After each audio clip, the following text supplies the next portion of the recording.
കല്യാണം ഉറപ്പിച്ചു വെച്ച പെൺകുട്ടിയോട് ഭർത്താവാകാൻ പോകുന്ന പ്രതിശ്രുത വരൻ അല്ലെ സംസാരിക്കാൻ പറ്റുമോ? നല്ല കാര്യമായിരുന്നാൽ പോലും അത് പറയാനൊന്നും സമയമായിട്ടില്ല. നിശ്ചയിക്കുക എന്ന് പറയുമ്പോൾ നമ്മൾ നിക്കാഹായോ? നിക്കാഹിന് നിശ്ചയം എന്ന് പറയുകയാണെങ്കിൽ ഓക്കെ. നിക്കാഹ് കഴിഞ്ഞാൽ പിന്നെ എന്തായി? ഭാര്യയായി സംസാരിക്കാം. നിശ്ചയം കഴിഞ്ഞിട്ടേ ഉള്ളൂ ഒരു സ്റ്റെപ്പ് ബാക്ക് ചെയ്യാനുള്ള ഒരു സാധ്യത അവിടെ ബാക്കി കിടക്കുകയാണ് അല്ലേ? ഖിത്ബത്ത് കഴിഞ്ഞാൽ ഈ കല്യാണം കഴിക്കാൻ പോകുന്ന പെൺകുട്ടിയോട് സംസാരിക്കാന്ന് പറഞ്ഞപ്പോ എന്താ ഉള്ളൂ? സംസാരിക്കണം എന്ന് പറഞ്ഞിട്ടുണ്ടോ? ഉണ്ടോ? ഇല്ല. ആ കാണാൻ പറ്റുന്ന പെൺകുട്ടിയുടെ മുഖവും മുൻകൈയും അയാൾക്ക് നോക്കൽ ജായിസാണ്. അതാണ് ഇപ്പൊ ഈ കല്യാണം പോക്കണം. അതും ഒരു മഹ്റമിന്റെ കൂടെ. പ്രത്യേകം നമ്മൾ നിർത്തണം ഉസ്താദ്, പ്രത്യേകം നമ്മളെ ടൈം കീപ്പ് ചെയ്യാന്ന് മനിയാസ് എന്നൊക്കെ വരുന്ന ആൾക്കാരെല്ലാം. പക്ഷെ ഒരു കാര്യം പറയാണ്, ഈ കല്യാണം പെണ്ണ് കാണാൻ പോവാന്ന് പറഞ്ഞ സംഗതിയിൽ എന്താണ് ഇപ്പൊ ജായിസ്?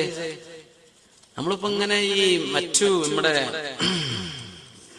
ആരെങ്കിലും ഈ മീഡിയകളിലോ മറ്റു ഈ സിനിമകളും സീരിയലും അതൊക്കെ കാണിച്ചിട്ട് മനുഷ്യന്മാർക്ക് എന്താണ് സുന്നത്ത് എന്താണ് ഹറാമെന്ന് തിരിയാതായിട്ടുണ്ട്. സുബ്ഹാനല്ലാഹ്, മഹ്റമായ ഒരാളിന്റെ കൂടെ വാപ്പയുടെ കൂടെ നിന്നിട്ട് ആ കാണാൻ പോണ പുതിയാപ്പിളക്ക്, വരാൻ പോകുന്ന പുതിയാപ്പിളക്ക് ഈ പെണ്ണിനെ കാണാം. അല്ലെങ്കിൽ പെണ്ണിന്റെ ഉമ്മയുടെ കൂടെ, പെണ്ണിന്റെ ബ്രദറിന്റെ കൂടെ എന്നല്ലാതെ രണ്ടാൾക്കും വാതിലടച്ചു കൊടുക്കുക ഹറാമല്ലേ അത്? അങ്ങനെ ഒരു കാണലുണ്ടോ? എന്നാ പിന്നെ ഞങ്ങൾ ഷോപ്പിങ്ങിന് പോട്ടെ, ഡ്രസ്സ് എടുക്കാൻ പോവുക. ആര്? നിക്കാഹ് കഴിയാത്തവന്റെ കൂടെ ഈ പെണ്ണ് പോകലോ? ഹറാം. അത് ഹറാമാണ്. നിക്കാഹ് കഴിയാതെ ആ പെണ്ണിനോട് സംസാരിക്കാനോ കാണാനോ ടെക്സ്റ്റ് മെസ്സേജ് അയക്കാനോ ഇതിനൊന്നും പറ്റൂല. അത് ഹറാമാണ്. ഹലാലാവണേ എന്ത് വേണം? നിക്കാഹ് കഴിയണം. നിക്കാഹ് കഴിഞ്ഞാലേ നിക്കാഹ് കഴിഞ്ഞാൽ പിന്നെ എങ്ങോട്ടെങ്കിലും പോയിക്കോളൂ, ഒരു കുഴപ്പമില്ല. നിക്കാഹിന്റെ മുമ്പ് പറ്റില്ല. പെണ്ണ് കാണാൻ വരുന്ന ചടങ്ങ് കൂടെ മനസ്സിലാക്കുക. രണ്ടാളെന്നാ ഓല് സംസാരിച്ചോട്ടല്ലേ അമ്മാവൻ പറയും. ഓലെന്ന് പറഞ്ഞ ആര്? ഈ പെണ്ണിന്റെ കൂടെ ഒരു മഹ്റമില്ലാതെ ആ പെണ്ണിനെ ഒറ്റ നിർത്താൻ പറ്റില്ല. സുബ്ഹാനല്ലാഹ്, അല്ലാഹു പുറത്തുമാറാകട്ടെ അല്ലേ?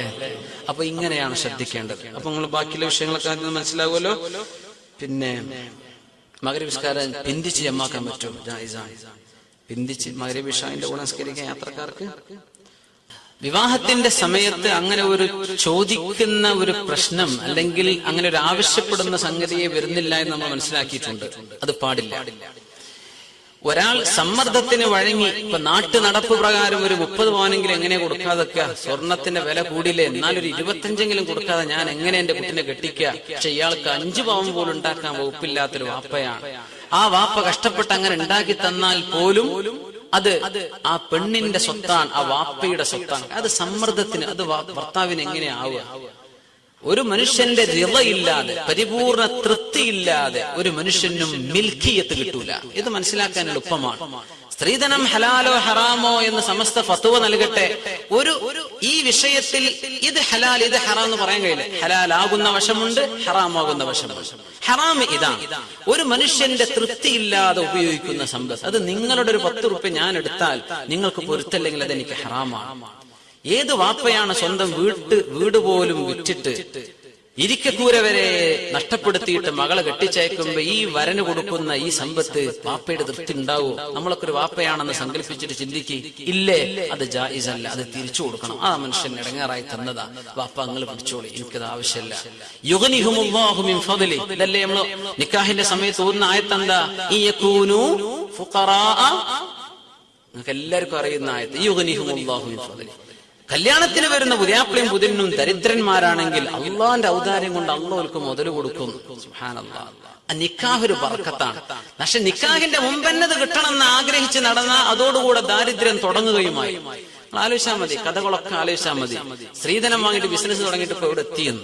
സ്ത്രീധനം വാങ്ങിയിട്ട് അത് ഇതൊക്കെ ചെയ്തു കൂട്ടിയിട്ട് ഇപ്പൊ എവിടെ എത്തിയ സമ്പത്ത്? അത് വളരൂല. അള്ളാന്റെ ഫദ്ല് കിട്ടിയാൽ അതുവരെ രക്ഷപ്പെടും. അപ്പോ ഭർത്താവിനെ ഭാര്യയുടെ പിതാവ്, അദ്ദേഹം ഒരു മുതലാളിയാണെന്ന് വിചാരിക്കുക. അദ്ദേഹത്തിന് ഇഷ്ടം പോലെ സ്വത്തുണ്ട്, അയാൾ സ്വതക്ക കൊടുക്കുന്ന ആളാണ്, ദാനം കൊടുക്കുന്ന ആ മനുഷ്യൻ എല്ലാവർക്കും ദാനം കൊടുക്കും.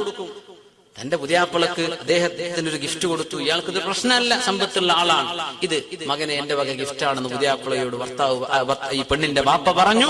അത് ആ ഭർത്താവിന് ആ സമ്പത്ത് ജായിസാണ്. കാരണം സ്വതക്കയാണ്. അയാൾക്ക് വേണമെങ്കിൽ സ്വീകരിക്കാം, അല്ലെങ്കിൽ മറ്റൊരാൾക്ക് ദാനമായി കൊടുക്കാം.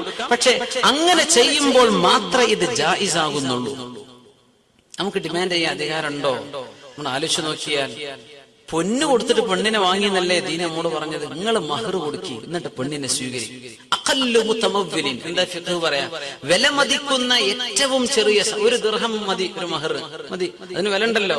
അത് കൊടുത്തിട്ട് പോലും നിക്കാഹ് ചെയ്യാൻ പറ്റും, അല്ലേ? അപ്പോ ഇങ്ങനെ ഹലാലായ രീതിയിൽ കിട്ടുന്ന സമ്മാനങ്ങൾ, ഗിഫ്റ്റുകൾ, ഹദിയയായിട്ട് കിട്ടുന്നത്, അത് എങ്ങാനും സംശയം ഉണ്ടെങ്കിൽ ചോദിക്കുക, വാപ്പ ഇത് നിങ്ങൾ എനിക്ക് എന്നതാണോ അല്ല നിങ്ങളെ മകൾക്കുള്ളതാണോ? ചോദിച്ചു നോക്കുക, എന്തതിന് കുഴപ്പം? വാപ്പ പറയണല്ല, ഇത് മകൾക്കുള്ളത് നിങ്ങൾക്ക് രണ്ടാൾക്കും കൂടെ ഉള്ളതാണ്, എന്തായാലും ഒരു പ്രശ്നം ഉണ്ടായാൽ അങ്ങോട്ട് തിരിച്ചറിയേണ്ടി വരും കേട്ടോ. അതിന്റെ അർത്ഥം നമുക്കുള്ളതല്ല. നമുക്കുള്ളതെന്ന് പറഞ്ഞാൽ പിന്നെ തിരിച്ചു തരാൻ പറ്റില്ല, തിരിച്ചു വാങ്ങിക്കാൻ പാടില്ല, വേണമെങ്കിൽ തിരിച്ചു കൊടുക്കാം. അങ്ങനെ നമുക്കായിട്ട് പൊരുത്തപ്പെട്ട് തരുന്നുണ്ടെങ്കിൽ അതിൽ തസറുഫാത്ത്, അതിൽ ഇടപാടുകൾ നമുക്ക് ജായിസ്, അത് പിന്നെ നമ്മളുടേതാണ്. അല്ലെങ്കിൽ അത് പെണ്ണിന്റേതാണ്. സുബ്ഹാനല്ലാഹ്, അതിൽ സംശയം ഉണ്ടോ? എനിക്ക് തോന്നുന്നില്ല. ഉണ്ടോ? അത് വളരെ വ്യക്തമാണ്. ഇനി നിങ്ങൾ മസല വെച്ച് നടക്കില്ല. ഇനി നമ്മളെ നാട്ടിൽ എന്ത് ചെയ്യാ, ഒരുപാട് പെൺകുട്ടികൾ ഇടങ്ങാറായി നിൽക്കുന്നുണ്ട്. ഓലൊക്കെ കല്യാണം കഴിച്ചു കൊടുക്കണം. പുതിയാപ്ലമാരായി പോകാൻ വന്ന ഒരുപാട് ചെറുപ്പക്കാർ പെണ്ണിന്റെ വാപ്പാന്റെ മുതൽ കണ്ണു നട്ടിരിക്കല്ലേ, അതുകൊണ്ട് ദാരിദ്ര്യം വരുള്ളൂ. അള്ളാഹു തരട്ടെ എന്ന് അള്ളാഹിനോട് ചോദിക്കുക. അള്ളാഹു നമുക്ക് ഹലാല് കൊണ്ട് ഐശ്വര്യം നൽകുമാറാകട്ടെ. അള്ളാഹു സുബ്ഹാനഹു വ തആല എല്ലാം ഖൈറിലാക്കി തരുമാറാകട്ടെ.